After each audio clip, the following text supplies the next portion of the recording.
afternoon. Welcome to Aquaworld. My name is Captain Louis. Today we're gonna go fishing, the most exciting activity we offer.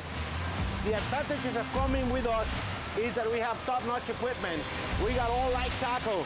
We got Albert reels, Sakuma reels for spinning. We got, live well, fish finder, GPS, and most important thing, experience. 30 years fishing these grounds, and we go where anybody else gets to go. We're going 15, 20, 30 miles, wherever the bite is on, we're there.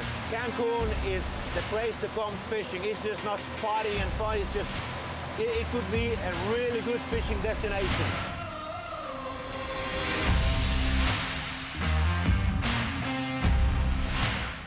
Hi guys, we just arrived to the tuna grounds. We are 11 miles offshore Cancun. We're gonna start here. We got a spot that is about 700 feet deep. We're gonna try a live bait, and I'm gonna try and do a little bit of a jigging. This technique's proven to be real good for tunas. Let's hope for the best. I'm gonna do it with the spinning outfit, and let's see how it goes. Fishy, fishy, fishy, fishy, fishy.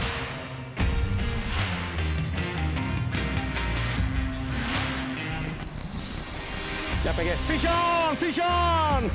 Woo! Fish on! It looks like it could be like a jack or a tuna. It's not stopping. Fish like a tuna. 200 feet and look, it's running. Not stopping. This is what tuna is like.